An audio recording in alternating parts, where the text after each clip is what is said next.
जिनके आत्म प्रदेश सिद्धालय में अनंत सिद्धों के साथ एक मेक हो गए हैं, ऐसे शासनेश श्रमण भगवान महावीर देव को कोटिशः नमन वंदन। बंधुओं, एगम जीने जप्पाणम, जो एकमात्र अपनी आत्मा के उत्थान हेतु पुरुषार्थरत रहते हैं, ऐसे महापुरुषों को आत्मार्थी कहते हैं, जिनका लक्ष्य अपने तीनों योगों को, मन वचन एवं काया के योगों को, आत्मा के आंतरिक गुणों को प्रकट करने के लिए लगा देते हैं, उन्हें आध्यात्म योगी कहते हैं। जो 5 आचार स्वयं पालते, अन्य से पलाते, उन्हें आचार्य कहते हैं। जो 11 अंग 12 उपांगों के ज्ञाता होते हैं, स्वयं भणे और दूसरा ने भणावे, उन्हें उपाध्याय कहते हैं। जो 5 इंद्रियों का दमन करे, छेकाए जीवों की रक्षा करे, वे सच्चे अंगार हैं। विपरीत परिस्थितियों में भी जो अपना आपा नहीं खोते, उन्हें क्षमावीर कहते हैं। जिनका जीवन सीधी सड़क, न कहीं घुमाओ, न कहीं दुराओ, न कहीं छुपाओ, ऐसे महापुरुषों को सरल मना कहते हैं। जिनको मिलने के लिए किसी प्रकार की वेटिंग नहीं करना पड़े, जो हर समय बंद कमरे में नहीं, खुले बरामदे में उपलब्ध रहते हैं, उन्हें सहज कहते हैं। जो किसी भी विषय पर चारों तरफ से चिंतन करे, उसे चिंतक कहते हैं। जो नए प्रमाण के ज्ञाता हो, दूसरों की अपेक्षाओं को समझने वाले हो, उन्हें दार्शनिक कहते हैं। अपने शब्दकोश के माध्यम से विषय का विस्तार करने वाले लेखक कहलाते हैं। विषय का विस्तार करके ग्रंथ का रूप प्रदान करने वाला ग्रंथकार कहलाता है। सामने वाले को, श्रोताओं को उनकी समझ के अनुसार कठिन विषय भी सरलता से परोसने वाला महापुरुष सफल वक्ता कहलाता है। आगम के गूढ़ रहस्यों को काव्य में गूंथ करके श्रोताओं को मंत्र मुग्ध करने वाला कवि हृदय कहलाता है। बंधुओं, ऐसे और इस प्रकार के अनेक गुणों का जिसके जीवन में समावेश हो, उसे गुरु उमेश कहते हैं।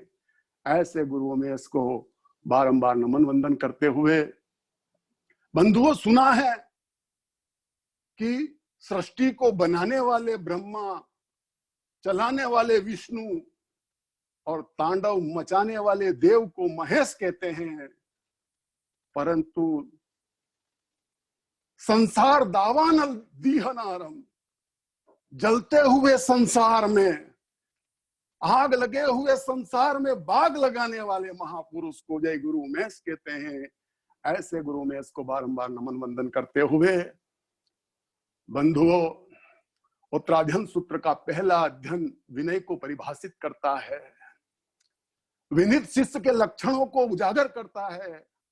जो गुरु के आज्ञा निर्देशों का पालन करता है, गुरु के इंगित इशारों को समझता है, ऐसे शिष्य को उत्तराध्ययन सूत्र में बुद्ध पुत्र नियागति अर्थात ज्ञानी गुरु का, बुद्ध गुरु का विनीत शिष्य पुत्र के समान गुरु की नजर में बसने वाला शिष्य बुद्ध पुत्र कहलाता है। ऐसे बुद्ध पुत्र आगम विशारद एक नहीं, दो नहीं, 25-25 आगम जिनके कंठ में स्थित है,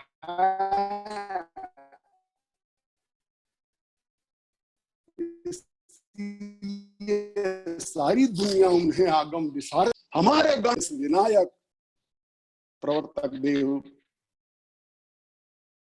पूज्य श्री जिनेन्द्र मुनि जी महाराज साहब को नमन वंदन करने के पश्चात, बंधुओं, पूरे विश्व में कोरोना महामारी का प्रकोप जारी है। इस महामारी में हमारी क्या जिम्मेदारी है, जिम्मेदारी का निर्वहन पर हम थोड़ा सा रहेंगे। धर्मदास गण परिषद से जुड़े हुए तमाम संघों की ओर दृष्टिपात करें।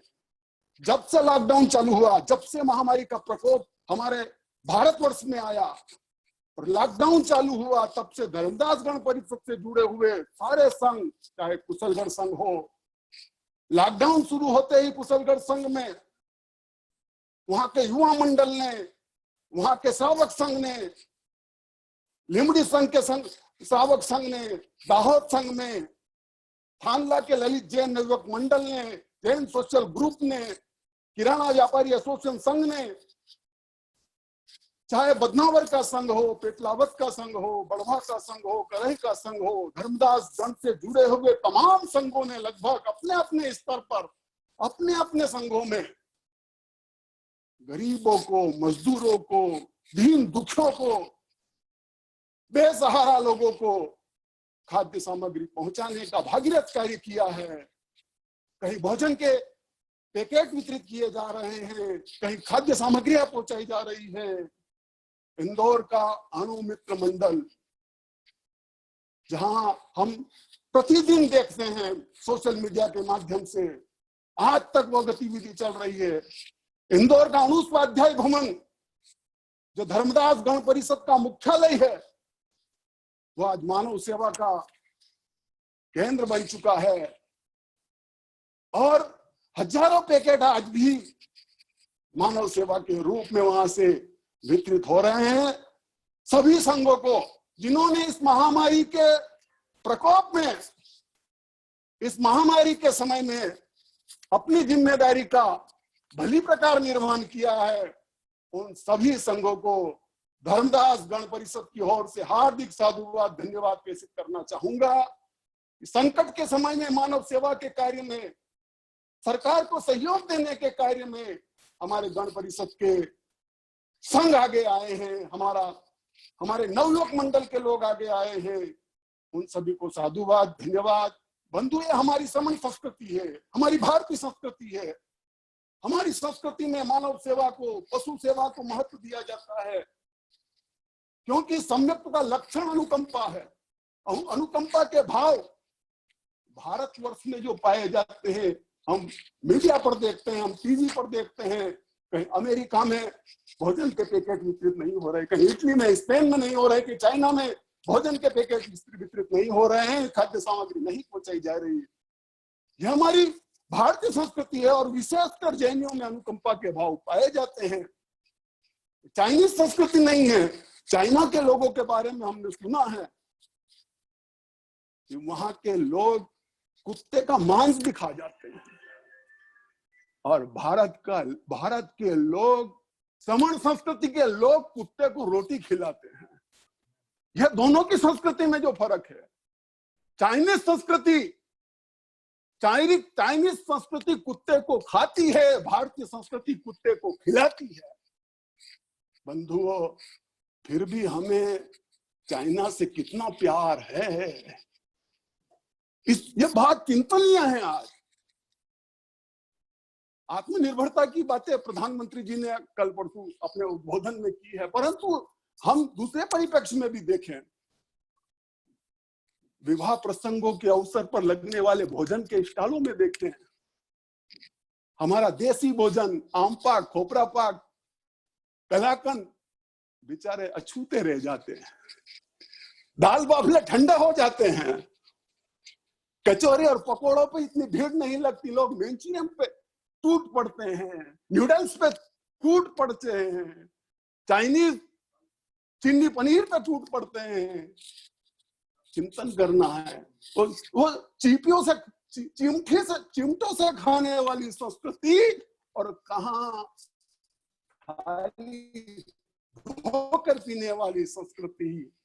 बंधुओं, समण संस्कृति, भारतीय संस्कृति मानव सेवा की दया भावना से परिपूर्ण रही हुई है और ऐसे समय पर मानव का सहयोग करना मानव का कर्तव्य है। और उस कर्तव्य का इस महामारी के दौर में हमने अपनी जिम्मेदारी का निर्वहन किया है।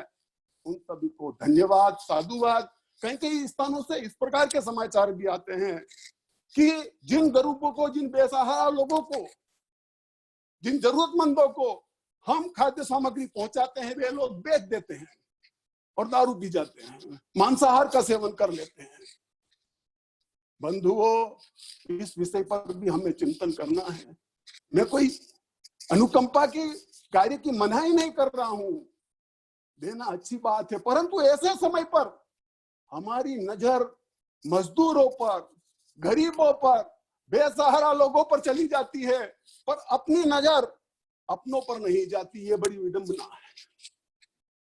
आज हमें चिंतन करना है कि इस लॉकडाउन के समय काल में, इस महामारी के समय काल में सबसे ज्यादा मार पड़ी है तो हमारे मध्यम वर्गीय परिवार की पड़ी है, जो मांगते नहीं है, क्योंकि हाथ फैलाना हमारी संस्कृति नहीं है। हमारी संस्कृति देने की रही है, फैलाना हमारी संस्कृति नहीं, देने की हमारी संस्कृति रही है। और ऐसे लोगों को, ऐसे परिवार को खोजना पड़ता है, ढूंढना पड़ता है, क्योंकि वे लोग ऊपर से अपना स्टैंडर्ड मेंटेन करते हैं, पर अंदर से हमारे मध्यम वर्गीय परिवार कितने खोखले हो चुके हैं, यह खोजने पर ही पता चलेगा। और बंधुओं, इस भागीरथ कार्य को किया है हमारे धर्मदास स्थानकवासी जैन युवा संगठन ने, जिन्होंने लॉकडाउन शुरू होते ही सोशल मीडिया के माध्यम से ऐसे परिवारों को खोजा है। हिंदुस्तान की जैन संस्थाओं से जुड़े हुए अनेक संस्थाओं ने यह कार्य किए हैं, परंतु हमारी धर्मदास गण परिषद के नेतृत्व में कार्य करने वाली धर्मदास स्थानकवासी जैन युवा संगठन के माध्यम से मध्यम वर्गीय जैन परिवारों को मदद पहुंचाई गई है, खाद्य सामग्री के रूप में, नगद के रूप में। बंधुओं, लॉकडाउन खत्म हो जाएगा, यह कोरोना महामारी भी चली जाएगी। कई लोग पूछते हैं कि कब जाएगी ये। बंधुओं, जैसी हमारी चैन चली गई है, हमारा आनंद चला गया है, हमारा सुख चला गया है, वैसे दुख भी चला जाएगा। कोई ज्यादा समय तक रहने वाला नहीं है। और एक बात और ध्यान रखना है, ये प्राकृतिक प्रकोप है, प्रकृति ने हमारे ऊपर प्रकोप किया है। हमने प्राकृतिक संसाधनों का दोहन करने में कहां कसरें छोड़ी थी, चाहे पर्यटन के क्षेत्र में हो, चाहे प्रसंगों के क्षेत्र में हो, विवाह प्रसंगों के क्षेत्र में हो, किसी भी क्षेत्र में हमने अपनी पांचों इंद्रियों का पोषण करने के लिए, हमने आनंद का अनुभव करने के लिए इस प्रकृति का कितना दोहन किया है, कितना इसको कष्ट पहुंचाया है। आज प्रकृति मुस्कुरा रही है, प्रकृति आनंद मंगल में है, और हम और आप सभी घरों में कैद होकर के बैठे हैं। प्रकृति का प्रकोप है। कोरोना का समय चला जाएगा, कोरोना के बाद में आने वाला युग हम सबको इस बात के लिए चिंतन करने का प्रेरित करेगा कि वास्तव में इस प्रकोप के जिम्मेदार हम स्वयं हैं, क्योंकि एक सामूहिक कर्मों का जो बंधन होता है उसका परिणाम मिलता है। बंधु, अपनी बात चल रही थी मध्यम वर्गीय परिवार सारे जैन समाज में व्याप्त है। धर्मदास गण परिषद के लोग भी मध्यम वर्गीय, अधिकांश परिवार मध्यम वर्गीय है। कोरोना महामारी के जाने के बाद, कोरोना के बाद का युग एक नया युग प्रारंभ होगा। ऐसे युग में हमारे साधर्मियों को आर्थिक रूप से मजबूत करना, उनको आर्थिक सहायता प्रदान करना, उनकी खोजबीन करना ऐसे परिवारों को, और हमारे धनाढ्य लोग, हमारी संस्था ये ध्यान देगी तो हमारे मध्यम वर्गीय परिवार भी ऊपर उठ करके आगे आएंगे। बंधुओं, कोरोना महामारी के प्रकोप से न केवल मानव समाज, मजदूर लोग, गरीब लोग, उद्योगपति लोग प्रभावित हुए हैं, बल्कि हमारे साधु संतों की विहार गंगा भी रुक चुकी है। हम सभी जानते हैं हमारे साधु संत जो आत्मनिर्भर हैं, अप्रतिबद्ध विहारी हैं, स्वावलंबी जीवन जीते हैं, जो न तो समाज के ऊपर भार है, न सरकार के ऊपर भार है। सरकार कितने पैकेज निकाले, सभी वर्गों के लिए पैकेज निकाले हैं, परंतु हमारे साधु संत किसी के ऊपर भार नहीं है, न समाज पर भार है, न पृथ्वी पर भार है। सच पूछो तो ये पृथ्वी के अलंकार है, और ऐसे साधु संतों से सारी वसुंधरा शोभायमान है, ये धरती के देवता है। आज इन अप्रतिबद्ध विहारियों का विहार रुक गया। क्यों? इनको भी लोक व्यवहार देखना पड़ता है, इनको भी शासन के दिशा निर्देशों को ख्याल में रखना होता है। भगवान की आज्ञा है यद्यपि कि बिना वजह से साधु संत एक जगह नहीं रुके, उनको नवकल्पी और पंचकल्पी विहार की आज्ञा है। संतों को 1 महीने से अधिक कहीं रुकने का प्रावधान नहीं है। 8 महीने के 8 कल्प बनते हैं, और 9वां कल्प वर्षावास का नवकल्पी विहार का विधान है। परंतु दुनिया की कोई ताकत जिनको विहार करने से नहीं रोक सकती, उनको भी लोक व्यवहार की वजह से, शासन के दिशा निर्देशों की वजह से रुकना पड़ा। 1.5-2 महीने से रुके हुए हैं। प्रवर्तक पूज्य श्री जिनेंद्र मुनि जी महाराज साहब भी लगभग 1.5 महीने से दाहोद थे, और उनका अभी परसों विहार हुआ है और वे मेघनगर पहुंच चुके हैं। बंधुओं, कई जगहों से समाचार आते हैं, साधु संत जहां हैं वहीं रहने दो, व्याख्यान मत होने दो, लोगों से मिलने मत दो। अच्छी बात है, परंतु कब तक? जब तक कोरोना रहे तब तक। जाओ कोरोना ताव कायम ढाणेणम मोणेणम जानेणम अपाणम बोसिया। जब तक कोरोना रहे तब तक उनको काया से एक जगह स्थिर रहना, वचन से व्याख्यान नहीं देना, और अपने को किसी से मिलने नहीं देना, एक जगह स्थिर रह करके धर्म आराधना में, ध्यान में तल्लीन रहना, ऐसे निर्देश आते हैं। कई लोग कहते हैं कि विहार करना राजविरुद्ध कार्य है। बंधुओं, शासन का निर्देश लेकर के पूज्य प्रवर्तक सिंह ने भी विहार किया है। वहां का संघ शासन की अनुमति लाया, उसके बाद विहार हुआ है। और साधु संत अपने वर्षावास की घोषणा करते हैं। पूज्य गुरुदेव ने भी कल्याणपुरा में अपने वर्षावास की घोषणा की, अपने अज्ञानुवर्ती साधु संतों के वर्षावास की घोषणा की। सारे धर्मदास गण में हर्ष व्याप्त था। उज्जैन का संघ जो वर्षों से गुरुदेव के वर्षावास की विनती कर रहा था, उसके भाग्य भी चमक गए थे। हाटपिपलिया का संघ जो पिछले 3-4 वर्षों से लटक रहा था, भटक रहा था, अटक रहा था, उसको भी राहत की सांस मिली थी। कितनी मेहनत करनी पड़ती है संघों को, तब कहीं जाकर के वर्षावास हासिल होते हैं। और ऐसी महामारी, ऐसे रोग आ जाते हैं तो उनकी मेहनत पर पानी फिर जाता है। क्या करें, मजबूरी है। राजविरुद्ध कार्य कौन सा होगा जब शासन के दिशा निर्देशों का उल्लंघन करेंगे, शासन से अनुमति लेकर के विहार कर रहे हैं, तो राजविरुद्ध कार्य कहां से हुआ। और जब भी साधु संत अपने वर्षावास की घोषणा करते हैं, द्रव्य क्षेत्र काल भाव को मद्देनजर रख करके, उनका आगार लेकर के घोषणाएं होती है। कितनी दूरदृष्टि थी हमारे भगवान की, हमारी जिनवानी की कितनी दूरदृष्टि थी। वे ये आगार ऐसे समय में काम लगते हैं। अब उन आगारों का कितना उपयोग करना, कब उपयोग करना, कैसे उपयोग करना, ये साधु संतों के विवेक पर निर्भर है। पूज्य गुरुदेव मेघनगर पधार चुके हैं और आगे कल से लॉकडाउन का चौथा पीरियड चालू होने वाला है और हम भी हमारे गण परिषद के अध्यक्ष सम्मानीय श्री शांतिलाल जी भंडारी साहब से भी चर्चा हुई थी, हम चर्चा कर रहे हैं। हम लोग गुरुदेव से मिलेंगे, साधु संतों से मिलेंगे, सखियों से मिलेंगे, शासन की व्यवस्थाओं को देखेंगे।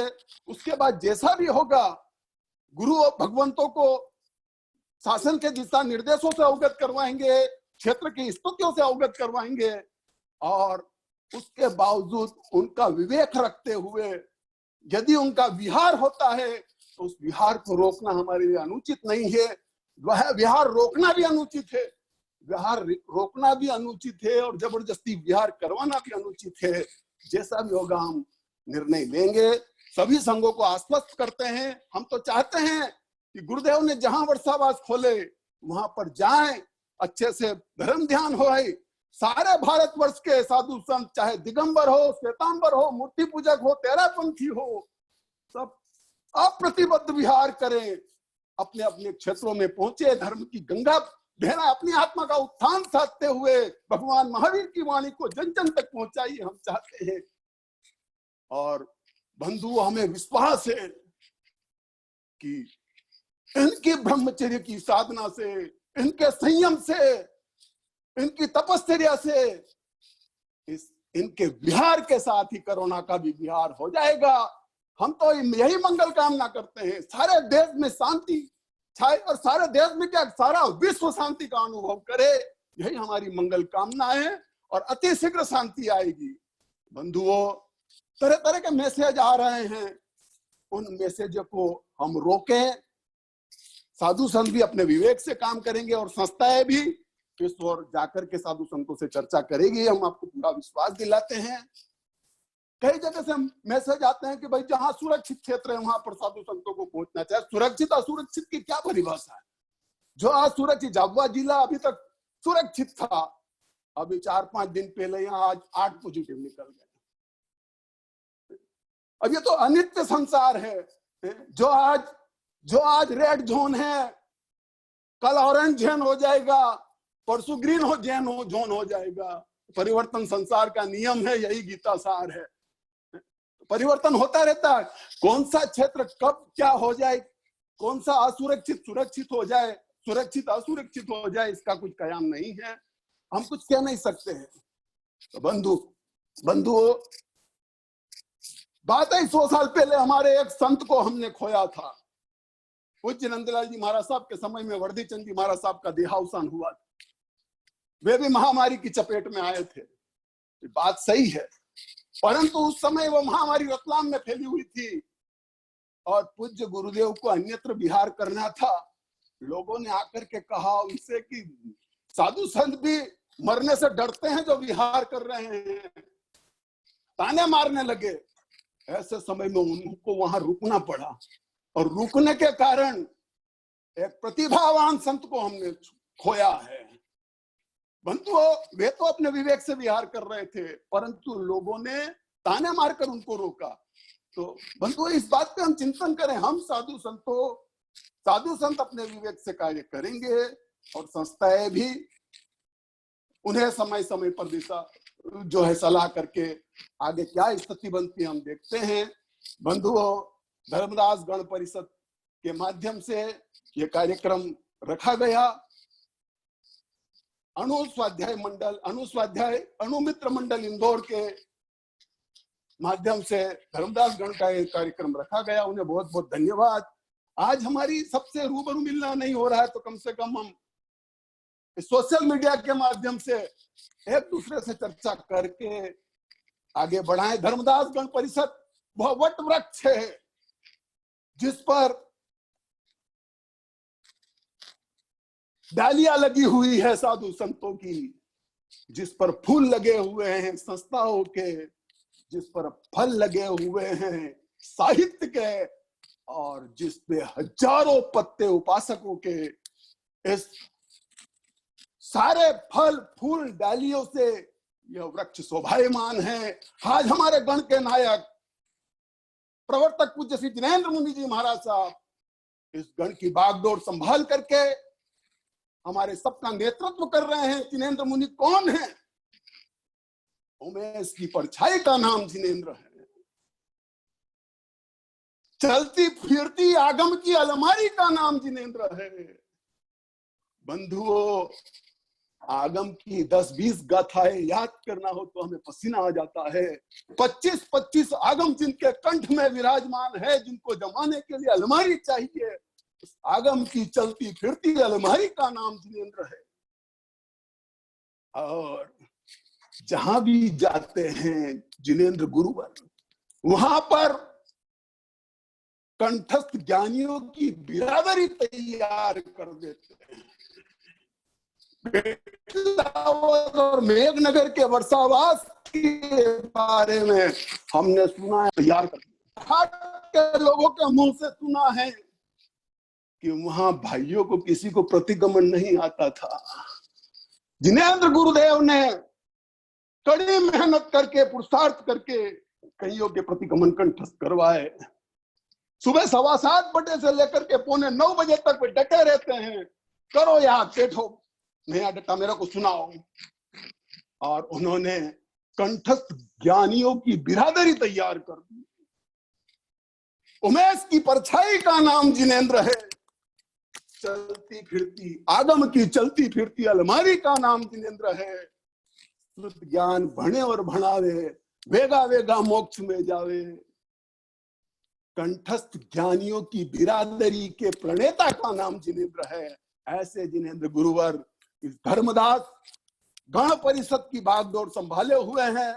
अणुवस्ती पूज्य सैयद मुनि जी महाराज साहब जैसे महान संत हमारे धर्मदास गण में जो परिवार सहित दीक्षित हुए, माता पिता और बहनों के साथ उनकी भाणे जी से सारा परिवार पूज्य गुरुदेव की नेसराई में दीक्षित हुआ। और एक बहन, 2 भाणेज और एक बहन साहब मूर्ति पूजक समुदाय में दीक्षित हुए। एक मोसेरे भाई कुंदन ऋषि जी महाराज साहब की ऋषि संप्रदाय में दीक्षित हुए। जिस प्रकार उदार मना धनिक सभी संस्थाओं को उदारता से दान देता है, इस प्रकार इनके परिवार ने अनेक संप्रदायों को दिया है। ऐसे सैयद मुनि जी और उनका परिवार इस धर्मदास गण के वट वृक्ष की डालियों से शोभायमान कर रहे हैं। कुछ धर्मेंद्र मुनि जी महाराज साहब जिनके 3 भाई दीक्षित हुए हैं, संदीप मुनि जी, सुयस मुनि जी और भतीजे प्रशस्त मुनि जी और प्रशस्त मुनि जी की माता पूज्य नित्य प्रभा जी के रूप में इस धर्मदास गण की डालिये के रूप में महक रहे हैं। पूज्य दिलीप मुनि जी महाराज साहब तपस्वी संत है, वो अपने तपस्या के माध्यम से धर्मदास गण को श्रृंगारित कर रहे हैं। युवा संघ के रूप में गिरीश मुनि जी, आदित्य मुनि जी, सुभेश मुनि जी आदि युवा गण की गौरव की अभिवृद्धि कर रहे हैं। रवि मुनि जी जैसे इतिहासकार हमारे संघ में हैं, तो अतिशय मुनि जैसा अतिशय भी हमारे पास है। पच्छावीते पयाया, पिछली आयु में संयम रत्न को धारण करने वाले हेमंत बाब जी, जयंत बाब जी, चंद्रेश मुनि जी और अभय मुनि जी जैसे आत्मा भी अपनी आत्म साधना करते हुए जन जन तक अपनी जिनवाणी को पहुंचा रहे हैं।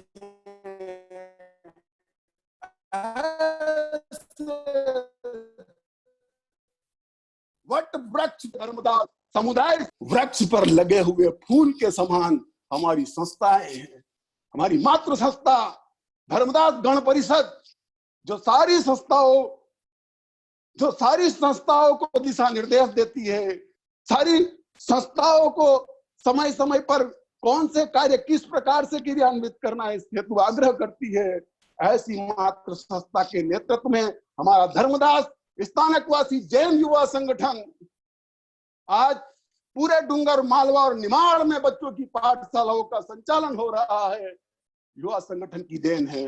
वर्ष में एक बार सारे बच्चों को एकत्रित करके उनको एक्टिव करना, उनमें ऊर्जा भरना, समय समय पर उनकी परीक्षाएं आयोजित करना, धार्मिक प्रतियोगिताओं का आयोजन करना, आपकी भागीरथ कार्य और वर्ष में युवा सम्मेलन का आयोजन करना, स्वाध्यायों का सम्मान करना, तपस्वियों का सम्मान करना, ऐसे कई कार्यों से हमारा युवा संगठन जुड़ा हुआ है।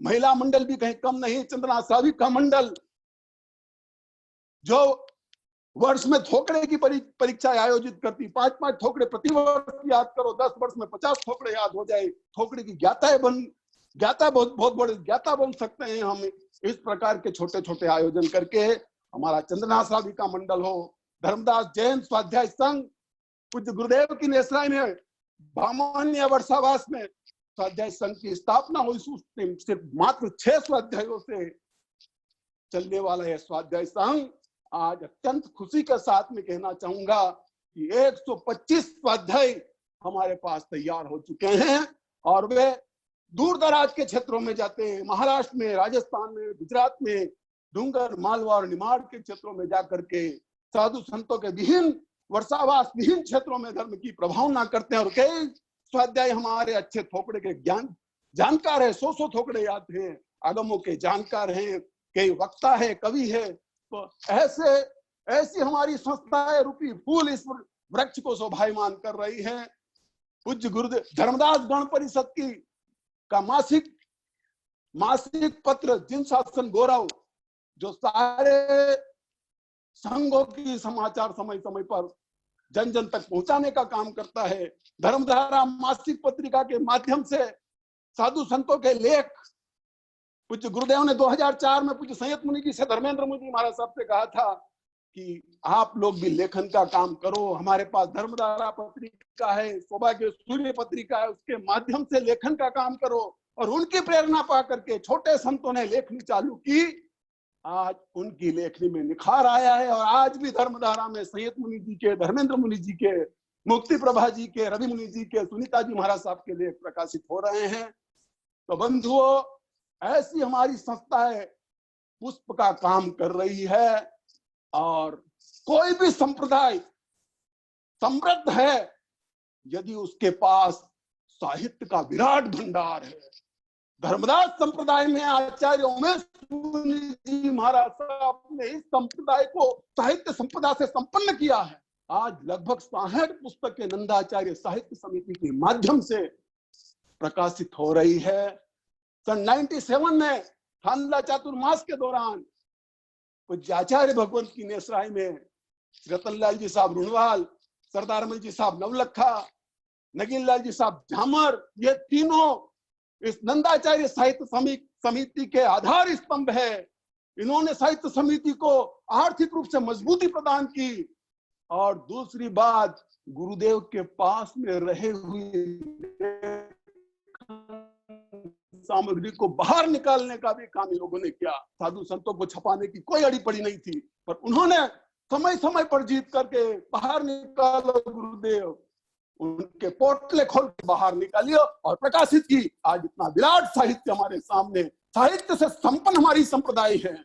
और वर्तमान में पंकज भाई वागरेचा जिस तन मन और धन के साथ इस साहित्य समिति का काम कर रहे हैं, मैं उनको भी हमारी धर्मदास गण परिषद की ओर से हार्दिक साधुवाद प्रेषित करना चाहूंगा। इस प्रकार संस्थाओं के पुष्प लगे हुए हैं और साहित्य के फल लगे हुए हैं। आचार्य उमेश मुनि जी महाराज साहब ने जरा से 23 बोल का छोटा सा थोपड़ा, वेगा वेगा मोक्ष में जाने के 23 बोल, 23 लाइन का थोपड़ा, उसके आधार पर मोक्ष पुरुषार्थ के 7 भाग लिख दिए। उसके आधार पर 2500 प्राकृत गाथाएं स्वरचित कर दी। कितना कमाल किया उन्होंने, कितनी विचक्षण प्रतिभा के धनी थे वो, कितना ज्ञानावर्ण कर्म का उनका क्षयोपम था। 7 किताबें तो मोक्ष पुरुषार्थ की तैयार कर दी। गुरुदेव के साहित्य को कि कितनी पुस्तकें हैं इसको याद रखने के लिए 7 पुस्तकें हैं। और प्रवर्तक पूज्य श्री सूर्य मुनि जी महाराज साहब ने दृष्टांत माला की छोटे छोटे काव्य बनाए थे। उन काव्यों का विवेचन करके उन्होंने सूर्य साहित्य के 4 भाग लिख डाले। चरित्र चंद्रिका का 5वां भाग, जैन रामायण का 6ठा भाग और महाभारत का 7वां भाग। इस प्रकार सूर्य साहित्य के 7 भाग हो गए, 7 गुना 14। और प्रवचन मालाओं की बात करें, उत्तराध्ययन सूत्र का 23वां अध्ययन केसी गौतम का संवाद सावस्ती नगरी में हुआ। केसी स्वामी भगवान पार्श्वनाथ की परंपरा के थे और गौतम स्वामी भगवान महावीर के गणधर थे। दोनों का मिलन हुआ। उस मिलन में केसी श्रमण ने 12 प्रश्न उठाए और गौतम स्वामी ने उनका समाधान किया। उन 12 प्रश्नों में से मात्र 2 प्रश्नों का संपादन करके पूज्य गुरुदेव ने केसी गौतम के 3 भाग लिख डाले। चातुर्मास जो गुरुदेव का अंतिम चातुर्मास था, उस चातुर्मास में केसी गौतम के 3रे भाग की प्रस्तावना लिखते हुए गुरुदेव लिखते हैं कि 2 प्रश्नों का संपादन हुआ है, शेष 10 प्रश्नों का संपादन अति शीघ्र हो, ऐसी मैं भावना चाहता हूं। आज हमारा दुर्भाग्य है कि हम गुरुदेव के ज्ञान से अधूरे रह गए, अछूते तो नहीं रहे, अधूरे रह गए। ये हमारा दुर्भाग्य है, परंतु हमारा सौभाग्य है कि जो कुछ भी मिला वो भी कम नहीं है। जो कुछ भी मिला वह भी अवलंबन भूत है। गुरुदेव का एक अक्षर भी, एक लाइन भी हमारे जीवन निर्माण के लिए काफी है। बंधुओं, प्रवचन माला की 3 पुस्तकें केसी गौतम के नाम से और 3 पुस्तक के पर्यूषण पर्व के व्याख्यान के दौरान उन्होंने जो व्याख्यान फरमाए, रतलाम का सन 82 का चातुर्मास, सन 82 के चातुर्मास में उन्होंने अंतगढ़ दशा पे जो व्याख्यान फरमाए, अंतगढ़ दशा सूत्र के संदेश में संग्रहित हो गए। थानला का सन 84 का चातुर्मास, उसमें व्याख्यान फरमाए, उठो बड़ों में संग्रहित हो गए। और थानला का ही सन 97 का चातुर्मास, उन्होंने 4 भावनाओं पे व्याख्यान दिए। मैत्री भावना, प्रमोद भावना, कारुण्य भावना। मैत्री भावना, प्रमोद भावना, कारुण्य भावना और माध्यस्थ भावना, इन 4 भावनाओं पे उन्होंने व्याख्यान दिए। और 4 भावनाओं के प्रतिपक्षी, मैत्री का वैर वृत्ति, कारुण्य का जो है निष्ठुरता, प्रमोद का ईर्ष्या और मैत्री भावना का वैर वृत्ति, 4 भावनाओं के 4 विरोधी विषय को लेकर के 8 दिन के प्रवचन दिए, जो अध्यात्म विशुद्धि में संलग्न है। इस प्रकार ये 3 प्रवचन माला है। और पेटलावद में अंतगढ़ दशा 10वें कालिक सूत्र के 3रे अध्ययन 52 अनाचार पे जो व्याख्यान दिए, वो लक्ष्य की ओर में गुंफित है। इस प्रकार 7 पुस्तकें प्रवचन मालाओं की। आज स्वाध्याय मेरे से पूछते हैं, हमसे पूछते हैं कि भाई हमारे व्याख्यान देने का मैटर क्या है, मैटर कहां से लाए? अरे 7 पुस्तकें प्रवचन माला की गुरुदेव हमको दे गए, काफी मैटर है। 50 बरस तक भी हम व्याख्यान दे तो खत्म नहीं हो। गुरुदेव ने लग्न की बेला उपन्यास भी लिखा, हालांकि वह अरुण और उसकी पत्नी के मोह के जाल को प्रदर्शित करता है, परंतु साथ साथ हमारी शिक्षा प्रणाली कैसी होनी चाहिए, हमारे संघों की स्थिति कैसी होनी चाहिए, स्थिरवास करना भी साधु की एक साधना है, इन विषयों का भी सांगोपांग चित्रण पूज्य गुरुदेव ने लग्न की बेला में किया है। धर्मधारा मासिक के माध्यम से उन्होंने अपनी लेखनी की जो कृपा की, उस लेखनी से 500 पेज के 2 ग्रंथ तैयार हो गए, जुक्ति विलास और समकित 56। समकित को स्थिर करने की 56 गाथाओं का विवेचन करके उन्होंने सम्यक 56 ग्रंथ की रचना कर दी और 9 तत्वों को विभिन्न युक्तियों को से समझा करके उन्होंने जुक्ति विलास ग्रंथ की रचना कर दी। पूज्य घासीलाल जी महाराज साहब के द्वारा रचित वर्धमान स्वामी की जो स्तुति वर्धमान भक्तांबर है, उसकी रचना कर दी धर्मधारा के माध्यम से। पूज्य गुरुदेव का साहित्य विशाल साहित्य है, विराट साहित्य है, सारे चीजों का वर्णन करना और बताना इस छोटे से समय में नामुमकिन है। तो ऐसी साहित्य संपदाओं से हमारा धर्मदास गण परिषद सुशोभित है और उपासकों के पत्ते लगे हुए हैं इस वृक्ष के ऊपर, हजारों पत्ते लगे हुए हैं। उन पत्तों की गिनती का काम शुरू हो चुका है, आप मेरी बात समझ गए होंगे। धर्मदास गण परिषद की जनगणना का कार्य शुरू हो चुका है और लगभग 8,000 फॉर्म भर चुके हैं। बंधुओं, यह गण परिषद की जनगणना का कार्य कई मायनों में हमारे लिए लाभकारी है। यह एक हमारा फाउंडेशन तैयार करेगा।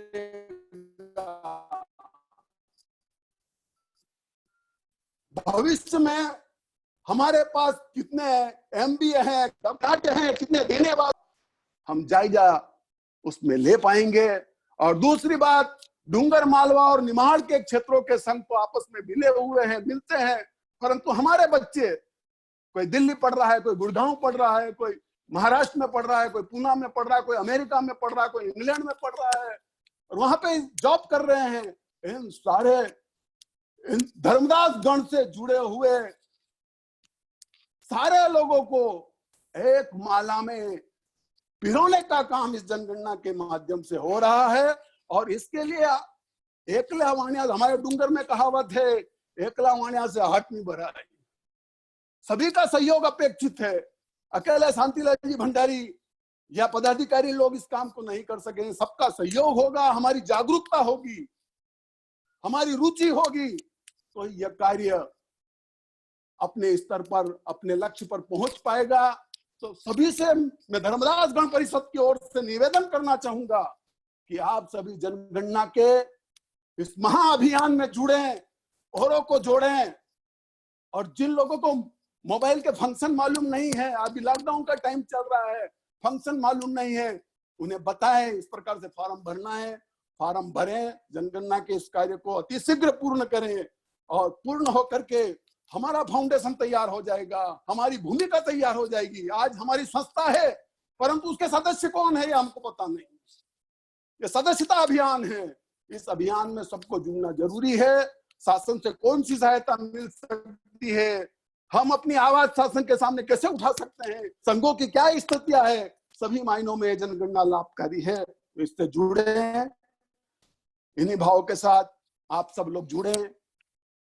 मेरे को सुना इतनी देर, जिनवानी से न्यून अधिक विपरीत कहने में आया हो, कहीं भटक गया हूँ, कहीं जोश में आ गया हूँ, तो आप सभी से करबद्ध क्षमा याचना चाहता हूँ। धन्यवाद। जय जिनेंद्र, जय गुरु महेश। Hello hello. हाँ सर, जय जिनेंद्र। जय जिनेंद्र साहब, भाई आपका बहुत धन्यवाद। आपने बहुत ही उपयोगी जानकारी हम सभी को उपलब्ध कराई। अब मैं तोशी संघ के अध्यक्ष श्रीमान प्रकाश जी सोडिया को आमंत्रित करता हूँ, कृपया पधारें एवं उद्बोधन दें। श्री प्रकाश जी सोडिया। जय जिनेंद्र। शासन प्रति श्रमण भगवान महावीर स्वामी की जय हो। जय जिनेंद्र साहब। इन शासन गौरव आचार्य प्रवर गुरुदेव उमेश मुनि जी महाराज साहब की जय हो। बुद्ध पुत्र प्रवर्तक देव श्री जिनेंद्र मुनि जी महाराज साहब को कोटि वंदन। आज के कार्यक्रम के मार्गदर्शक हमारे धर्मदास गण परिषद के अध्यक्ष श्री शांतिलाल जी साहब भंडारी एवं श्री भरत जी बंसाली साहब, दोनों को मेरा जय जिनेंद्र। उपस्थित सभी श्रावक श्राविकाओं का मेरा जय जिनेंद्र। आज अत्यंत हर्ष का विषय है कि अणु स्वाध्याय भवन संघ के सानिध्य में अणु मित्र मंडल द्वारा आयोजित सेमिनार वेबिनार में इस लिंक के माध्यम से सभी गण परिषद एवं संघ समाज के सदस्यों को जुड़ने का अवसर प्राप्त हुआ है। मैं अणु स्वाध्याय भवन इंदौर संघ की ओर से आपका हार्दिक स्वागत करता हूं, अभिनंदन करता हूं। जैसा कि आप सभी को विदित है कि सारे विश्व में कोरोना महामारी फैली हुई है। हमारा भी सारा देश इसकी चपेट में। ऐसे महान संकट के समय हमारा संघ समाज का दायित्व होता है कि हम हमारे सहधर्मी भाइयों का मदद गुप्त रूप से करें एवं गरीब तबका जो दीन दुखी है उनकी सेवा पर भी हमारा पूरा ध्यान रहे। इसी भावना के साथ को लेकर श्री संघ इंदौर एवं हमारे सक्रिय अणु मित्र मंडल के सदस्यों की एक छोटी सी पहल के माध्यम से भागीरथी सेवा कार्य अणु स्वाध्याय भवन पर चल रहा है। इसके अंतर्गत हमारे द्वारा सहधर्मी भाइयों को जरूरत के अनुसार कुछ नगद राशि और अनाज सामग्री आदि उनके घर पर पहुंचाई गई है एवं जरूरत वर्ग के लिए दिनांक 7 अप्रैल से 1300 से 1500 प्रतिदिन भोजन पैकेट बनाकर उनका वितरण अणु मित्र मंडल के सहयोग से किया गया है। यह सेवा निरंतर चालू है। श्री संघ की और सभी दानदाताओं को एवं अणु मित्र मंडल के सदस्य का उत्कृष्ट सेवा कार्य करने हेतु धन्यवाद प्रदान करता हूँ। अणु स्वाध्याय भवन पर हमारा गुरु भक्तों की कृपा बनी हुई है। प्रतिवर्ष ज्ञानी संत सतियों के चातुर्मास प्राप्त होते हैं। उसमें हमारे नवयोग साधु संत की व्यावच में भी अग्रणी है। इसमें विशेष रूप से श्री देवेंद्र जी गादिया, नीलेश जी भंडारी, प्रतीक जी चौड़े आदि अन्य कई नवयुवक अपनी उत्कृष्ट सेवा प्रदान करते हैं। वर्तमान में भी लॉकडाउन पीरियड में विराजित संत सतियों की गोचरी आदि में तीनों टाइम उपस्थित होकर जिन सदस्यों ने उत्कृष्ट सेवा प्रदान की गई है और वर्तमान में सती मंडल के विहार में भी उत्कृष्ट सेवा दे रहे हैं, वे धन्यवाद के पात्र हैं। संघ की ओर से उन्हें साधुवाद प्रदान करते हैं। इस लॉकडाउन के पीरियड में हम सभी ने शासन के आदेश मानते हुए पूरा समय घर पर ही व्यतीत किया। इसमें जिन पुण्य आत्माओं ने देव गुरु धर्म की आराधना करके अपने कर्मों की निजरा की है, सभी को संघ की ओर से अनुमोदना करते हैं। विशेषकर बाल बालिकाओं ने अपना समय अन्यत्र नहीं गंवाकर धार्मिक गतियों से जुड़े रहे, वे श्रेष्ठ ज्ञान का अर्जन किया, वे साधुवाद के पात्र हैं। उपयुक्त सेवा कार्य ज्ञान अर्जन करने वाले को केवल 4 पंक्तियों में मेरा शुभ संदेश। क्यों डरे कि जिंदगी में क्या होगा, क्यों डरे कि जिंदगी में क्या होगा, हर वक्त क्यों सोचे कि बुरा होगा। बढ़ते रहे बस मंजिलों की ओर, हमें कुछ मिले या न मिले, हर पल हृदय में संतोष का आजम होगा, हर पल संतोष का आजम होगा। जय जिनेंद्र जय। हमारे धर्मदास गण के अध्यक्ष आज श्री शांतिलाल जी भंडारी साहब हमारे मार्गदर्शक है और इस सभा में उपस्थित है, मैं उनका भी आभार प्रदर्शित करता हूँ। एवं हमारे जो भरत भाई है, जिनका भी आपने उद्बोधन, भाव भरा उद्बोधन सुना है गण परिषद के ऊपर, उन्होंने जो सुंदर व्याख्या की है गण परिषद की और हमारे साधु संतों की और हमारे श्रावक साहिकाओं को, मैं उनका आभार प्रदान करता हूँ और बार बार धन्यवाद देता हूँ। जय हिंद।